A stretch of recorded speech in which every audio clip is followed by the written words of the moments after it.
Hello students, आज का जो टॉपिक है शॉर्ट क्वेश्चन, इसका अप्रोच का जो पार्ट 4 है। चलिए देखते हैं ये question. What does Martin Luther say about the life of Negroes? Negroes के जीवन के बारे में मार्टिन लूथर किंग क्या कहते हैं? तो आपको पता है ये आई हैव ए ड्रीम से लिया गया पंक्ति है जो मार्टिन लूथर किंग के द्वारा लिखा गया था। ये एक स्पीच भी है। तो चलिए देखते हैं।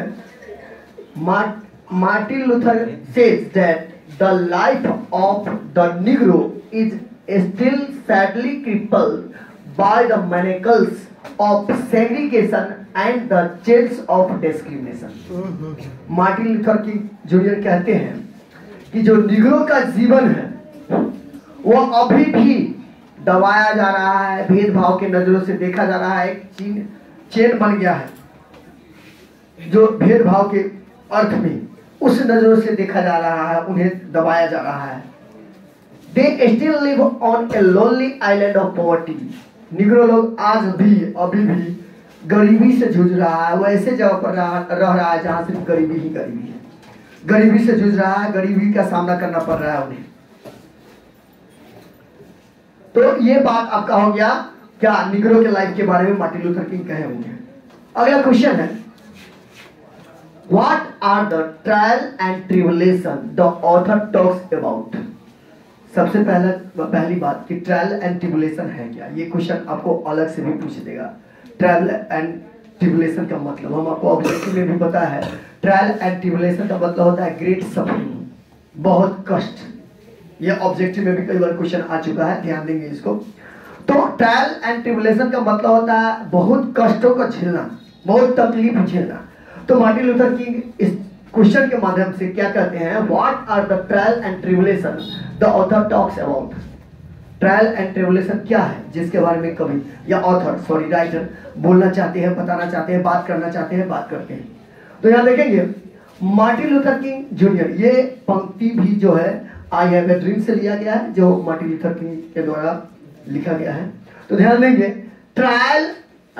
Martin Luther king junior talks in his speech I have a dream. अपने भाषण, मार्टिन लूथर किंग के द्वारा जो भाषण दिया गया उसका नाम क्या है, आई हैव ड्रीम। तो उन्होंने अपने ही स्पीच में बताया है, बोला है क्या, Martin Luther king junior talks in his speech I have a dream about the trial and tribulation faced by the Negroes in jails where they had to face creating sufferings.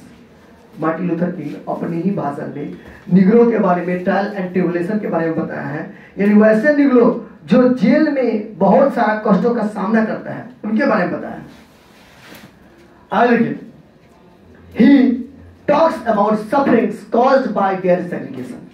वे उनके कष्टों के बारे में बात करते हैं जो सारे निग्रो को अलग अलग करके जो दिया गया था, उनको कष्टों का सामना करना पड़ रहा है, बहुत सारा दुखों का सामना करना पड़ रहा है, उनके बारे में कहते हैं। और यहाँ ट्रायल एंड ट्रिबुलेशन का मतलब भी होता है great suffering.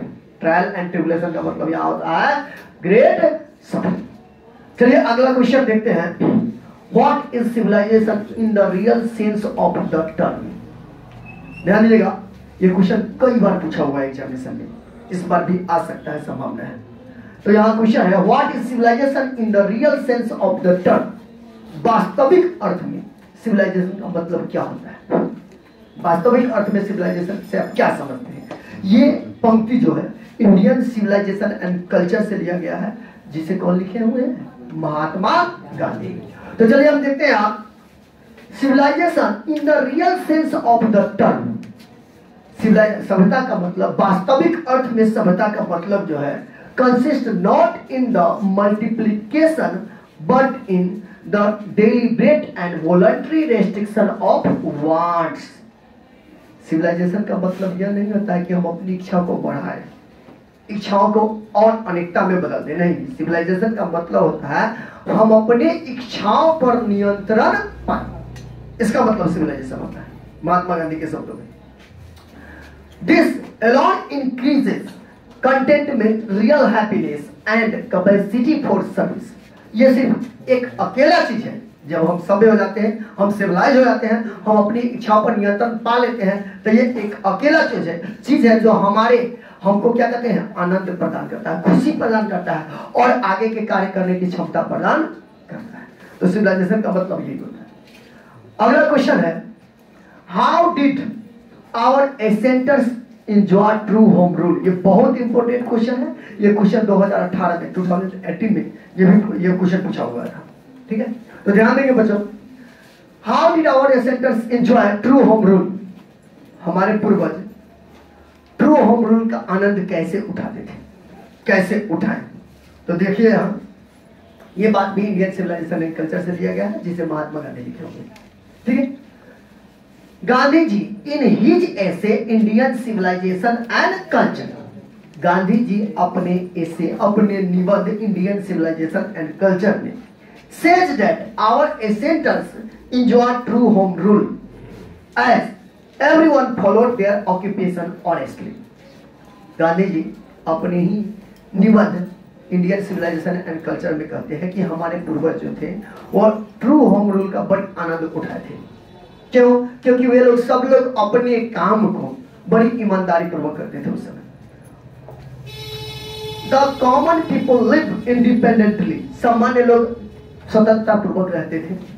And follow their agricultural occupation, सब लोग अपने अपनी खेती बाड़ी करते थे, किसानी करते थे, गृहस्थी करते थे। They enjoy true home rule, और वे वास्तविक में ट्रू होम रूल का पूरा आनंद उठाते थे। तो ये क्वेश्चन भी बड़ी इंपॉर्टेंट है इस बार के लिए। तो ध्यान देंगे बच्चों, ये आपका शॉर्ट क्वेश्चन है और मेरी कोशिश है कि शॉर्ट क्वेश्चन को इजी बना दूं आपके लिए। एक दो बार देख लेंगे, एक दो बार पढ़ लेंगे, आपके एग्जामिनेशन में प्रॉब्लम नहीं होगी, इससे तो आना तय है।